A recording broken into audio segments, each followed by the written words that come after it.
On this episode of MythBusters, Yeah! everyone's going round in circles. Whoa! Adam and Jamie get sucked in by a famous nautical mystery. Whirlpool after whirlpool after whirlpool. Can whirlpools kill? Is everybody ready for diving? Tori, Carrie, and Grant are in over their heads as well. Something feels like it's dangerous. I'm not sure exactly what yet. Snowed under by a snowplow. There are cursed items in the world, and this is one of them. Who are the MythBusters? Adam Savage and Jamie Heineman. This is gonna kill you. Between them, more than 30 years of special effects experience. That's what I'm talking about! Joining them, Tori Belleci, Very excited about this.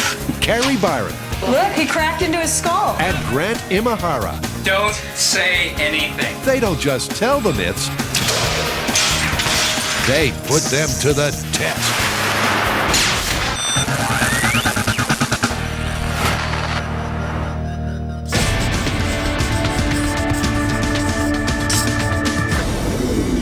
Care to explain what we're doing? 16 feet off the ground, standing above 9,000 gallons of swirling water, and I'm in a wetsuit? Sure. This story is called The Whirlpool of Death. Now, this is a story that's been going on as long as man has been going to sea. This is the mythical, hungry, evil vortex that appears in the ocean, sucking boats and sailors down to J.V. Jones' locker. That's the one? That's the one. Adam's right on the money. Whirlpools have always been a mesmerizing maritime menace. He might have been Lord of the Jungle, but in the face of a swirling vortex, even the mighty Tarzan was up the creek without a paddle. A canoe's one thing, but a whole ship? In part one of this myth, Adam and Jamie will construct their own whirlpool in a giant tank and bid bon voyage to some scale model ships. And in part two, they'll see what effect a whirlpool has on a lone swimmer. I'd jump in right now. Yeah, right. I would! Namely, Adam. Go on then, let's get in. Hold on there. This is the end of the story. We got a whole bunch of material to cover before we get to this. The first thing they want to do is clap eyes on a real whirlpool. And they don't have to go very far. Yeah, we're going to look for turbulence here, which means I'm pretty sure we're going to cut to some shots of me vomiting while we were doing some Shark Week investigation. You bet, Adam. We get plenty of mileage out of that queasy constitution of yours. This time, he's taken seasickness pills, which I'm sure the boys from the Coast Guard appreciate. So, Hector, where am I going to find a couple of currents going against each other where I might see some whirlpools? Right around the south tower right here, between the buoy and the south tower. And right on cue, There's one right there. not just one, it's a virtual convoy of vortices, all brought about by the bridge pylon. The water that's directly behind the piling is moving more slowly, and the onrushing water that's going past it is mixing with it, and you start with swirling. But not all whirlpools are the result of obstacles in the water. Most oceanic whirlpools form when opposing currents meet head-on. As the currents start to swirl around each other, a vortex forms in the center, causing the water to spiral downwards. In some cases, the vortex can plunge hundreds of feet. What effect do whirlpools this size have on a vessel? Adam steers straight into one. Well, I've got no hands on this thing, and it's moving us back and forth. That is a lot of power. Right now we're going at about 3.5 knots and 40,000 pounds plus our weight on the boat.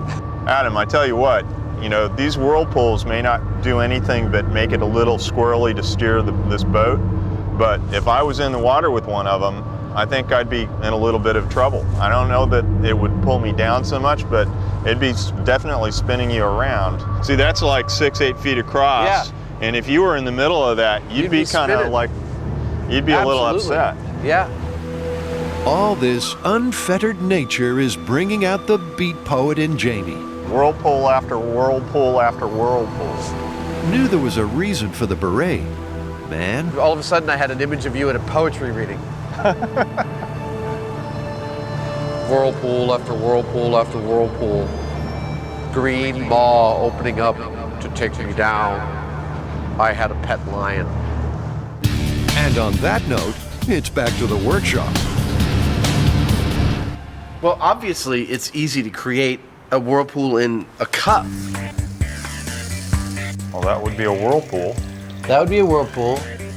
But the question is, how do we create it full-sized? Well, I've done it before with a paddle wheel. I was thinking about trying to use water jets to create a whirlpool, and maybe even a recirculating system. Okay, well, we can try both in a somewhat smaller scale than the real full-size one and see what happens. The MythBusters go head-to-head. Adam will try and make a pump-powered whirlpool, while Jamie will work on a paddle to churn the water. Adam has a small pool pump and a tank with a hole at the bottom. When the pump is switched on, water is sucked down the hole, through the pump, and recirculated. The result? A perfect conical vortex. Oh, look at that! That would be a vortex. I'm able to maintain this vortex moving about 60% of the total volume of the vessel per minute. That means 60% of it's going down and coming back in. And Adam being Adam, he can't resist staging a mock naval mishap.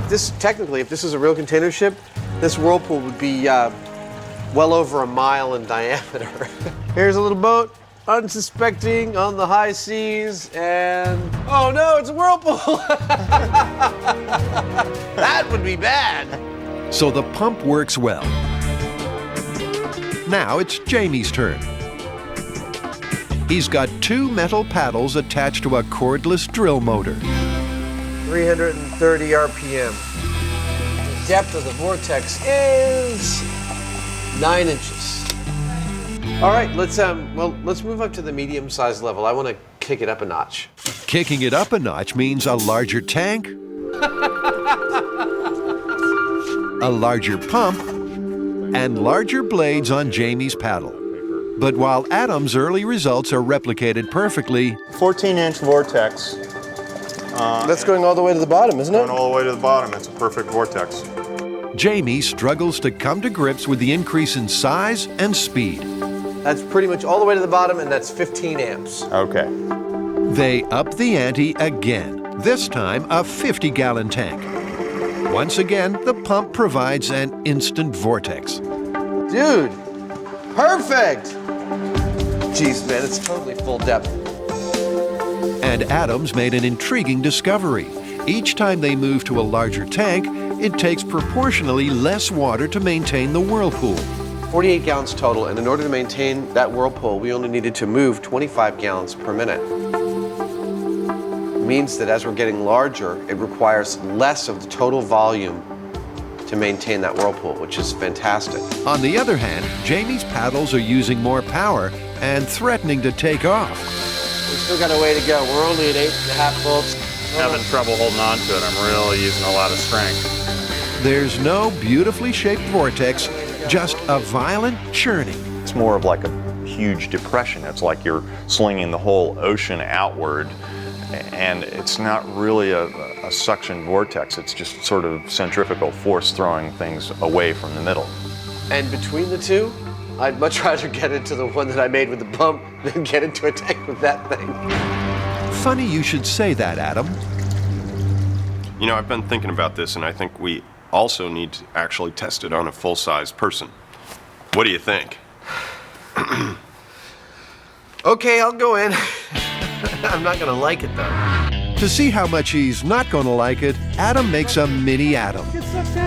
So I made a scale. He is not scaled to weight to us, and that was actually critical. I wanted to see what would happen if we were totally buoyant, like wearing life preservers in the Red Man suit.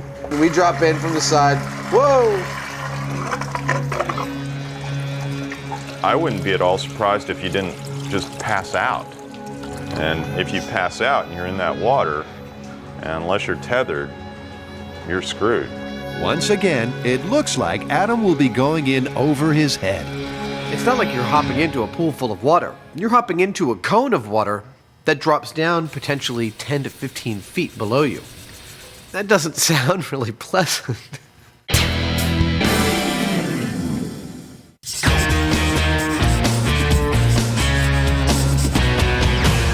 You grew up in a snowy part of the U.S., right?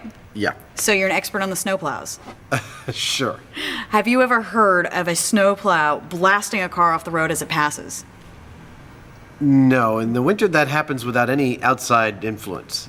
Well, one of our fans on the website claims to have seen exactly that. Snowplow with its plow up, passing on a freeway at high speed, blew a car clean off the freeway.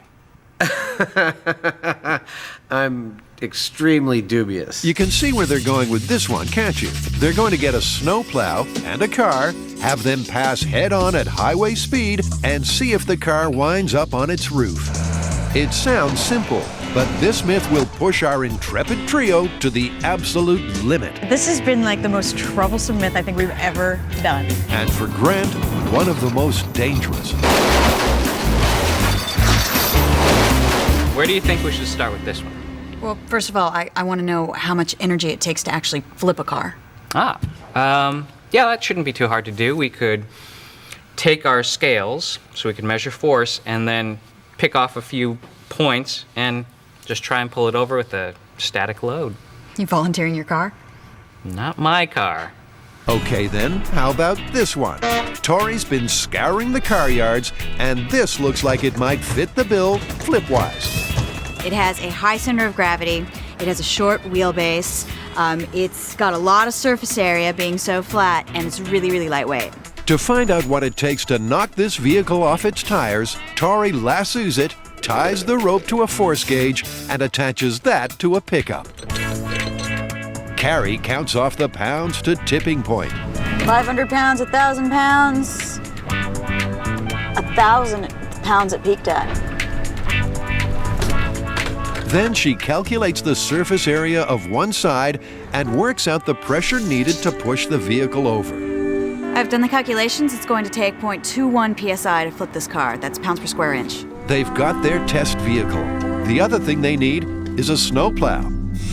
Tori's heard on the grapevine where they might get one for nix. High in the Sierras on the California-Nevada border, this broken-down plow has sat half buried in its wintry tomb for years. They should never have disturbed its sleep. Carrie, Tori, and Grant are about to face the curse of the snowplow. No one knows for sure how long it stood dormant in that field, but long enough for it to become a rodent hotel. Don't let him bite you! What's that saying about rats and sinking ships? I feel kind of bad now. This was his home. Somehow, they've got to get this lunk of metal moving at 70 miles an hour. Earlier we noticed that this snowplow is only rated for a top speed of 45 miles per hour. Our target for this is 70 miles an hour. There's got to be a reason that they're rating it for that. At the moment, they'd be happy if it moved at all.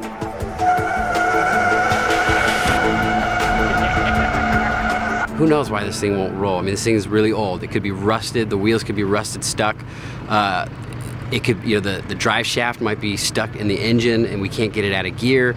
Oh, come on, Tori. Be happy. After all, you did get this baby for free. A little elbow grease should get it rolling again. Dude, there's so much grease on this axle that I'm basically just making a barbecue pit down here. We'll get some hot dogs, hang on.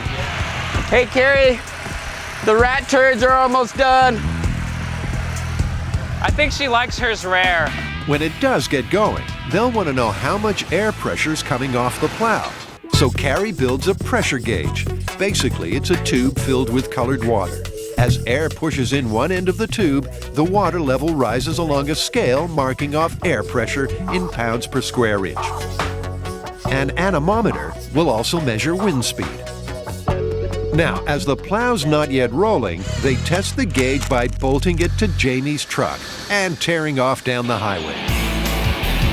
Surely a vehicle this big and fast generates lots of air pressure, doesn't it? How fast are we going? We're at 65 miles an hour. 65? This is where we're actually getting about a half-inch reading on here, which is, way less. Remember, it took 0.21 psi to flip the test vehicle. At 65 miles per hour, Jamie's truck is pushing only a sixth of that. So what hope does the snowplow have? Mr. Belleci's already hearing alarm bells. You're driving down a two-way highway and a semi-truck flies by you, and I've had that happen where my car feels like it's going to go off the road just from the wall of air that it's pushing in front of it. So if I wasn't blown off the road by a semi, I don't think I would be blown off the road by a snowplow. We'll never know, Tori, unless you can get this one going. So you're just going to cut the drive shaft? Pretty much. All of them. Cutting the drive shafts will free the wheels from the rusted gearbox. On the next towing attempt, the plow inches forward. Stop! Good. Yeah! All right, cool. So it moves. It should work. It works! Nice! I wouldn't get too excited, Grant. Your wheel woes ain't over yet. One of your wheels isn't turning. It's just scraping along. First run, top speed 2 miles per hour. We traveled a total of 50 yards. One of our tires is locked. And if that doesn't spin, it's going to create a lot of friction and it may skew the truck in one direction or the other. And so the wheels come off this experiment, both literally and metaphorically. But shedding them only leads to more trouble. But when we got the last wheel off, the whole axle just dropped. All the suspension is totally off balance now, so the truck is pretty much useless until we get that wheel fixed. Well, Tori, I guess you get what you pay for. Sometimes, you try to save money, on the budget by getting things for free, but in the long run, after trying to get the thing for free to work, it would have actually been cheaper to buy a brand new truck. The free plow could wind up costing them plenty.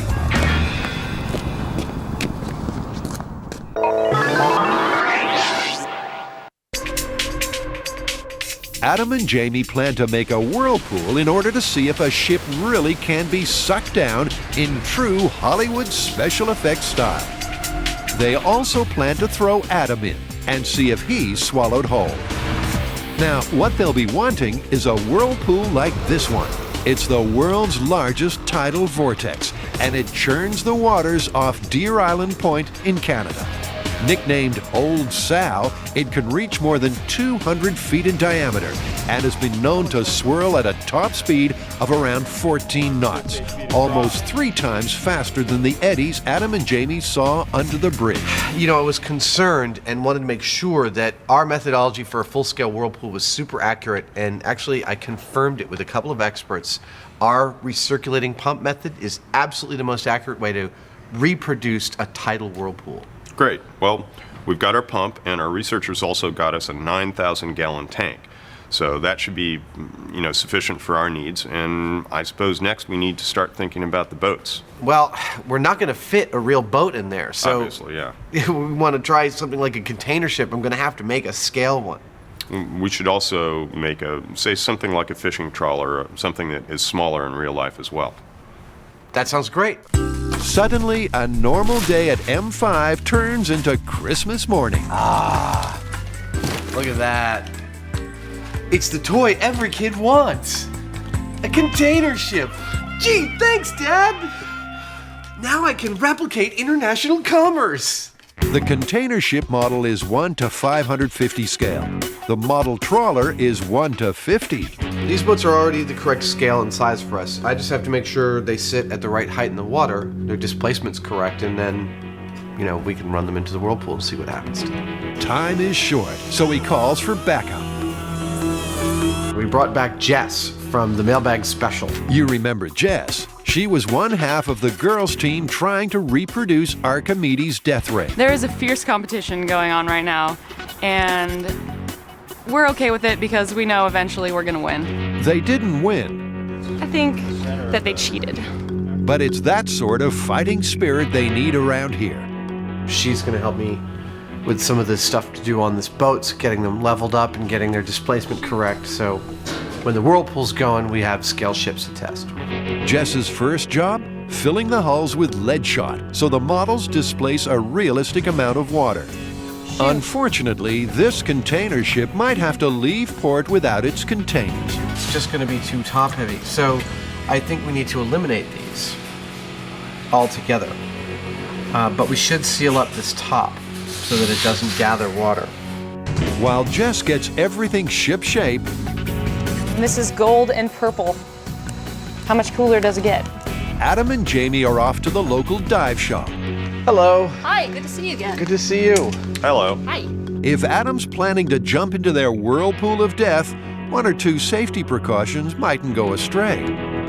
And basically, it's a little tank with a purge valve. In an emergency, you would pull off that cover, hold it up, put your lips around here, purge it once, and then breathe off it normally. Sounds easy, but just to make sure, Adam wants to test the emergency air tank in the dive shop training pool. I know there's going to be payback, but I just couldn't resist. Problem is, you'll never know. Okay. Oh, thank you. There you go. You're welcome. They want to see how long it takes Adam to get the tank to his mouth. Jamie plays at being a whirlpool, pulling Adam under and spinning him around. Adam's a little slow on the draw. There was definitely a little bit of a moment of panic because you pulled me right under. Let's try that again. Okay. The tank starts to roll, Jamie's pulling me. Whoa!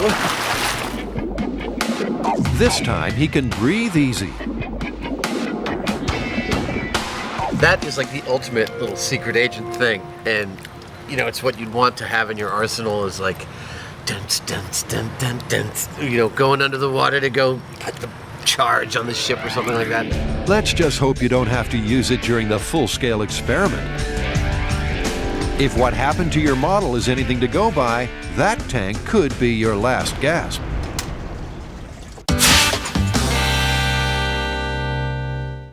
The myth says a snowplow traveling at highway speed can generate enough air pressure off the plow to flip a passing car. But first, Tori, Carrie, and Grant are busting the myth that something for nothing is always better than paying for it. You know, considering the man hours, wouldn't it have been a little bit cheaper to get a truck for maybe $1,000 that all the wheels roll on? In the past, people have kindly donated all types of vehicles to this show. They were already earmarked for the scrap heap. The MythBusters, well, they just sped up the process.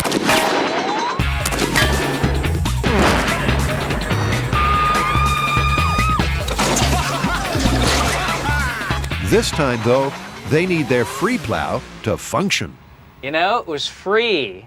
That's the key word here, that it was free, so I don't know.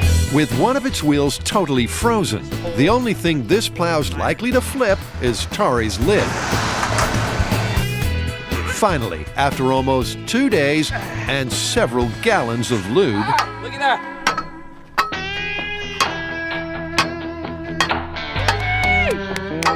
Progress! Hey! Check it! Hey! You got it working! hooray, the snowplow goes. Question now is, will it stop? For this experiment, braking will be crucial. Normally, the MythBusters stop vehicles by running them into things. They are the collision kings. But not this time. Unlike previous episodes where, you know, our braking system was, well, a crash, this time we just want the vehicles to pass each other and then be able to decelerate them after that. There's only one way to find out if the plow's brakes work, and that's to tow it along and have someone try them. That someone will be Grant. Carrie's got a bad feeling about this. I don't know exactly what it is about today and right now and what we're doing, but something feels like it's dangerous. I'm not sure exactly what yet, but something feels really dangerous. And that would be different from usual, how? Well, Grant, normally Buster would be in the hot seat for something like this, but not even he's a big enough dummy to get in a plow that looks as if it was dreamed up by Stephen King. Even though Grant will have a crash helmet and a safety harness, Tori's getting jittery. I don't think we should get you going at 70 miles an hour with you in it And I just don't think it's safe. If you can't stop fast enough, you might take another path into this, you know, to wherever. For this run, they settle on a sedate 20 miles per hour. And they're wise to be cautious. Let's face it, nothing else on this relic has worked so far. What are the odds the brakes will? All right, we're at 20 miles an hour. We're at 20 miles an hour. Okay, ready to brake in 3. Ready to brake in 3, 2, 1, now. Grant stomps on the brake. Nothing. He yanks the emergency brake, but still the plow doesn't stop. Instead, it runs over the tow chain. The chain snaps and the plow's off its leash. Oh. Lucky it was only a slow tow. You okay? Yeah. Whew. That was 20 miles an hour. And we almost killed him. Well, and okay, when the chain went to the side and your wheel actually took it, it also took the entire steering rig and knocked it. So if you were going 70, this thing would have flipped. I hit the e-brake on the snowplow and it just started veering off to the side and it ran over the chain, which made the steering wheel violently whip all the way around, damaged one of our cameras, and it was pretty scary. Those brakes have to work, so it's time to wheel in some professional help. Snowplow experts Pat Manning and Matt Edgman are the guys who found the plow for us. Well, it belonged to the county. From the county, it was given to one of our other mechanics. And when Eric called up, we sent it down to you. And we're very grateful. Now, if you could just get the brakes to work. Things that could be wrong with it, rust, water, all those things can complicate something on a vehicle this old. Matt's more optimistic. He bleeds the brake system, and what do you know? Hey, Grant, I think it's working. It's time to go for a ride. You know, we've been out here for 3 days. This would have been the 4th day. You guys got it working in 45 minutes. Oh, man. That's fantastic. 3, 2, 1. Well, sort of. Only half the wheels are braking. But after 3 days, that's enough to get Grant excited. Yeah, baby, yeah! You guys rock! Yeah! Yeah! Okay, that's good. The brakes are working. There's no way Grant or anyone else will be in either vehicle when the test happens. So he devises a remote-controlled braking rig for both the plow and the target vehicle. When he flips a switch, a linear actuator presses the pedal. So I guess that's it. Meanwhile, over at Whirlpool Central, Adam's been doing a little research. I actually think I've come across a super dramatic account of a whirlpool that sucked ships down. In 1980 in Louisiana, an oil drilling platform on a lake accidentally punctures a salt mine, and the entire lake drains into the salt mine, sucking down like over a dozen ships. That vortex measured more than 60 feet in diameter. Amazingly, no one was injured in the bizarre accident, and 9 of the vessels actually popped back to the surface. Jamie, however, is unmoved. Well, that's great, but that's not what this story is about. This story is about tidal whirlpools, not boats getting sucked into a cave. Fine. The guys are ready to go full scale, breathlessly awaiting the arrival of their big tank. This is our tank. It's 9,200 gallons. It's 10 feet wide and 16 feet tall, and it was specially made just for us. First, Jamie cuts a hole in the bottom for the intake hose. The tank will have to sit above ground to leave room for the plumbing. It is going to weigh about 45 tons, and it's got a drain right out the bottom. And we need to have some space for that, but also be able to support the whole thing. So these railway ties are a platform for that to sit on and also allow us to recirculate the water. Speaking of which, here it is, a 200 horsepower construction pump, capable of moving 4,500 gallons a minute. Which should provide enough energy to get this whole close to 10,000 gallons of water swirling and create a vortex. One anaconda-like hose will carry water away from the tank. A second will put it back in the top. Soon they've got a monolithic version of Adam's benchtop setup. Now, just add water. Myth Jess fills a water truck from a hydrant. How do I know when it's full? The truck holds 2,000 gallons, and filling it takes about 30 minutes. With the tank holding more than 9,000 gallons, it'll take hours to fill. Even with San Francisco's weather pitching in. Seems that Mother Nature is providing us a little topping off of our water tank. We're going to do this experiment no matter what. Because they say hell or high water. Well, that's precisely what's happening here. The MythBusters want to flip this vehicle using only the air pressure coming off this snowplow. This is the plan. The plow and the flip vehicle will each have 1,500 feet of towing cable attached. The cable will be fed through a system of pulleys, which will allow the towing vehicles to move away from the track. These are our road barriers that we're going to be using to anchor our pulleys. Right now they're empty. We're going to fill them up with water, and after we're filling them with water, they'll weigh around 1,200 pounds. Trying to get these two vehicles to pass as close as possible. If this moves at all, that's going to change the course of our vehicles, and then, that's going to destroy our experiment. The pulleys are strapped to the barriers and ready to go.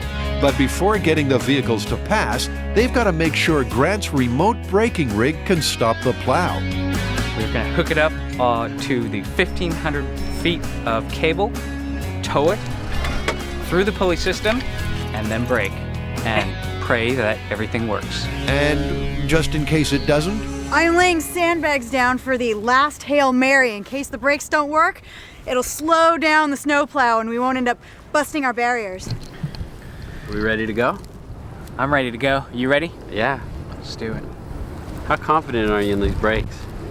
Oh, pretty confident. Okay. Let's hope that confidence isn't misplaced. If the brakes don't work, the plow will plow straight into the barriers.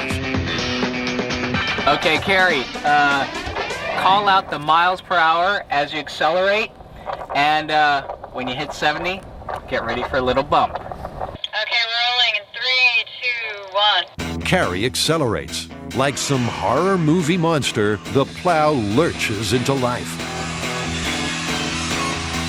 10 miles. They're aiming for 70 miles per hour, but the car's struggling to pull the plow up to speed. Carrie only reaches 40 before Grant has to brake. Okay, I'm gonna brake. 3, 2, 1. Crap.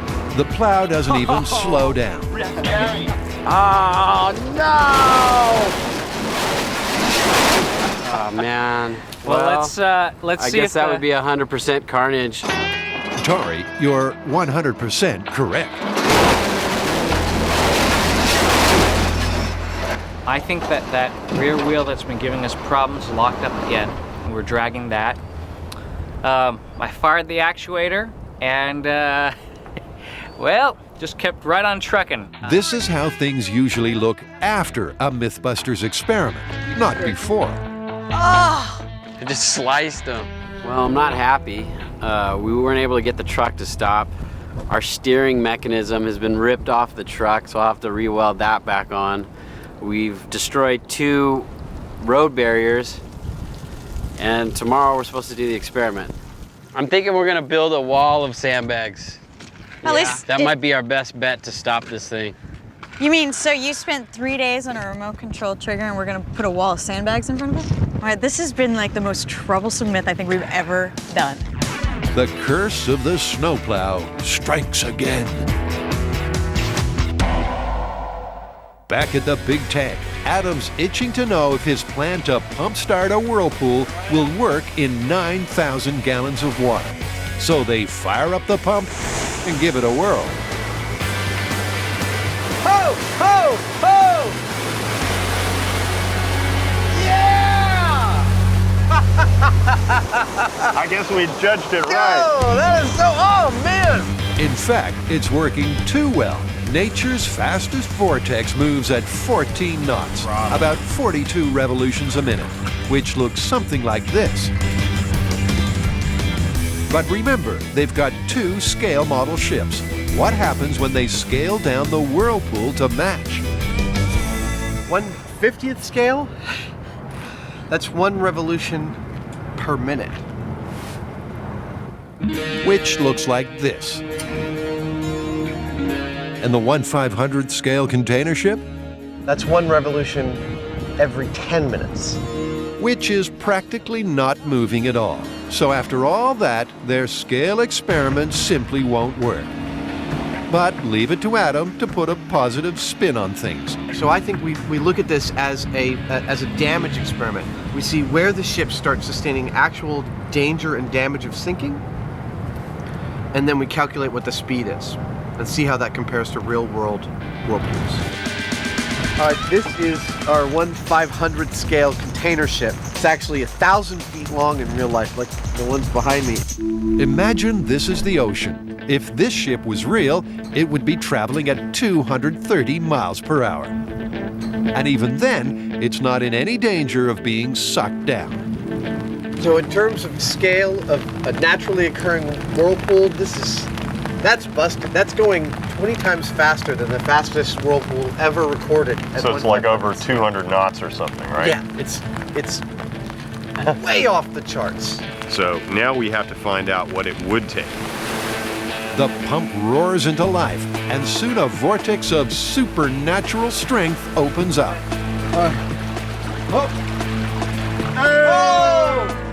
Sunk without trace, I believe, is the term. Well, it's down to Davy Jones' locker, isn't it? All right. That's about like, Mach 3 or something, is it? Would you say? That whirlpool was like a ½ mile in diameter. Well, that's what it took. Time for boat test number 2. All right, so this is a 1/50th scale fishing trawler. In real life, it's about 70 feet long, and it's heading towards what would be a pretty significant anomaly there. Whoa! Oh! At this point, it's going about 130 knots. And that's not creating a vortex that's enough to suck this thing down. Yeah. That's 4 times, 5 times as fast as the fastest vortex ever recorded. But the trawler's not even taken on water. Jess poses the question on everyone's lips. So what I want to know is how much it will take to suck this little boat down.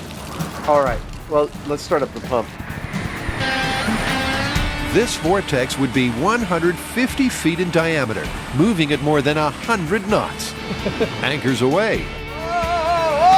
And the fishing trawler becomes catch of the day.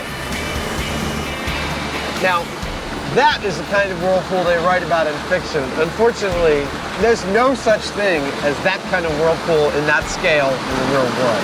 Yeah, but wouldn't it be great if it was? I think we've already proved that there is no vortex large enough that could suck down a ship as large as a container ship. Even a 70-foot long ship, the tidal flow required to create a vortex that could suck it down is not possible on this planet. This has been One Problem Plow. This is a cursed item. There are cursed items in the world, and this is one of them. It's everything we try and do to it goes wrong. And how? Don't get Carrie started. We dragged the truck and left a nice burn of rubber because one of the wheels does not turn at all.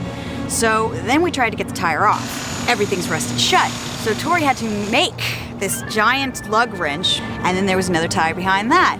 So they just cut it off. Then it turns out that the entire truck sank to one side. And that was before the brakes failed. Hold on. Aren't we supposed to be busting a myth here? Can a snowplow blow a car off the road? So far, what they do know is that the pressure needed to flip their chosen vehicle is 0.21 pounds per square inch. But when Carrie tested her air pressure gauge, not even Jamie's truck could push anywhere near that much. Desperate times call for desperate measures. This snowplow is kicking our butts. There's no way we're gonna have time to test to see how much wind the regular plow is pushing. Okay, well, I say to save time, from here on out, we build the largest plow we possibly can. I mean, something ridiculously large that's, you know, as tall as a cab, but still drivable on the road. If that can't flip it, nothing will. Way to cut to the chase. I like it. Let's do that. The plow's been behaving like Frankenstein's monster. Now it's starting to look like it too. They weld a steel frame to the existing plow and attach sheets of plywood. They hope the added surface area will funnel a strong enough blast of air to flip the vehicle. Meanwhile, just for a change, Grant's fixing the brakes. We had a brake system failure yesterday, and Matt, our snowplow expert, came in today, had a look at it, and he thinks that we weren't pressing down the pedal far enough. So what I've done is welded up a new bracket, and I've pushed it in. With that done, the truck is ready to roll again. Time to see if the monster plywood plow can push enough air to flip the test vehicle. The metal missiles will be towed towards each other. For maximum safety, the cable's been threaded through a system of pulleys, so the tow vehicles can head away from the track and away from danger. Okay, here we go.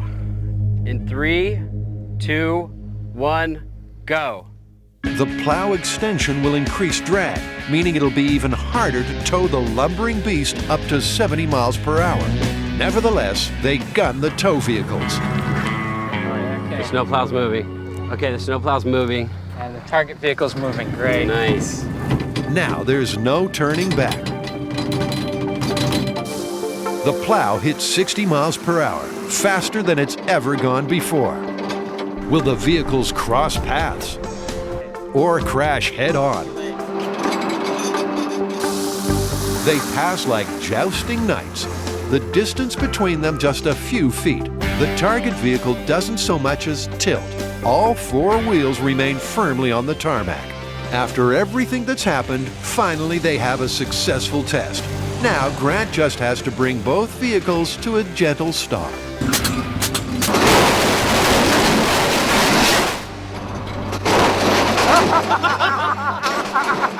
Okay, total devastation. This looks like a bad thing, but it really isn't. Because Why is it not a bad thing? I'll tell you why. We have the snowplow driving at top speed, going across the road here, and the car passed it and it didn't get blown off the road. So we show that you cannot blow a car off the road with a snowplow.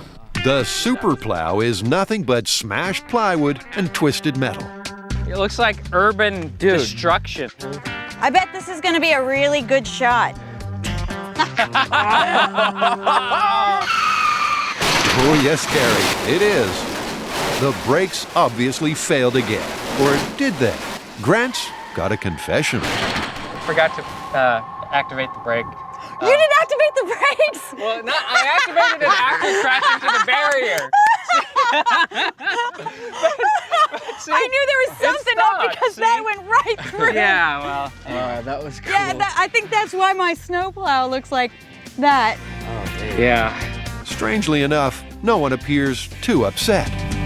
I'm glad Grant didn't hit the brakes, because there's nothing better than seeing that truck destroyed, because it's given us so many problems. I'm happy. What is this?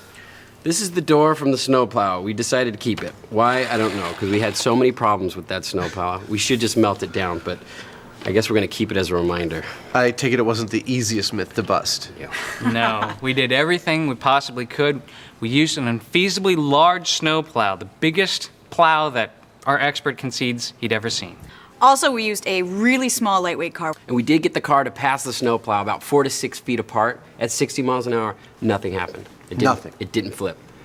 So that would make this one pretty easily busted. Busted? Clearly busted. You guys aren't looking forward to revisiting it anytime soon? I don't think we need to. No. Don't write to Tori about this one. Don't do it again. And just to make sure the snowplow's curse is lifted forever, the MythBusters take sweet revenge.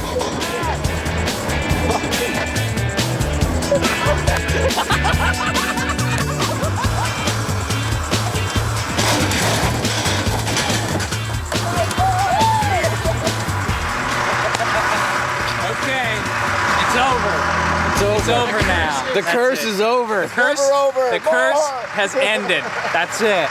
No more.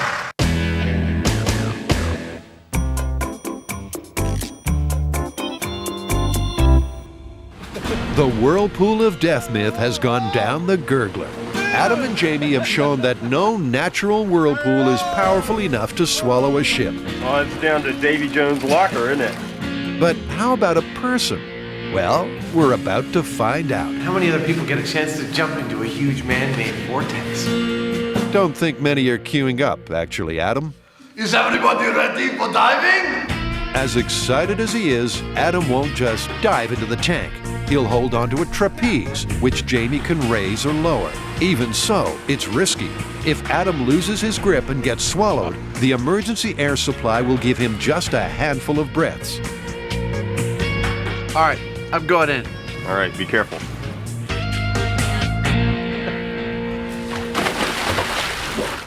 Oh, that's not so bad. Okay, I'm holding onto the trapeze, and I'm really nicely buoyant, and I'm ready for the pump.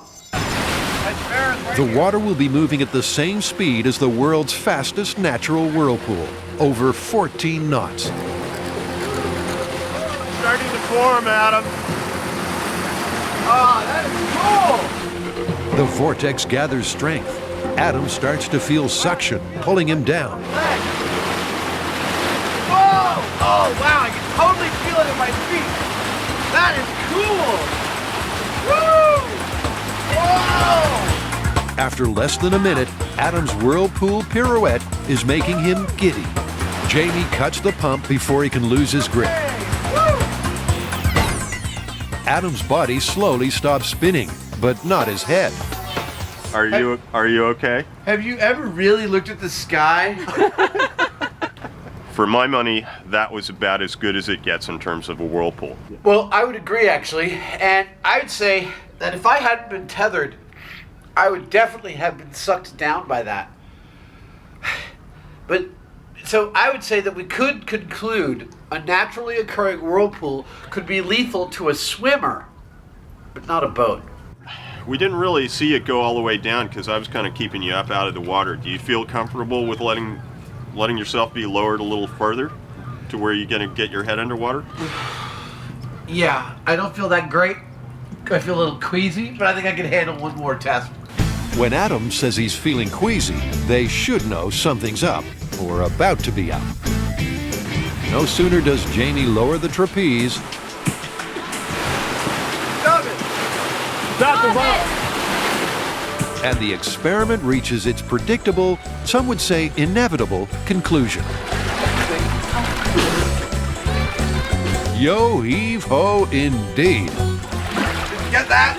Oh yeah, we got it. Well, that's great. Smells like pizza. Welcome aboard, Jess. Yeah! The moment you gave me a little slack, my head went right under the water. It was really, really clear that even at that slow speed, the force was really powerful. Now, I'm done with science for today. You don't look so good, Adam. Now, if I hadn't been tethered to the trapeze, I would have totally gotten sucked down. Absolutely. The force was really shocking. And to boot, I was booting. I mean, it made me really sick. There's no way you'd be able to survive that. If you were in scuba gear, you'd be aspirating into your scuba gear. That is a deadly thing we made. Well, as near as I can tell, that was around 14 knots. That's close to the record speed that's ever been recorded in an oceanic whirlpool. So where does that leave us for this myth? Busted, plausible, or confirmed? Well, I would say that would be busted. I'd say for boats, it's busted. And for people, it's plausible. Yeah, don't get in the water if you see a whirlpool. You okay with that? Oh yeah, definitely. Go get warm, buddy. Oh.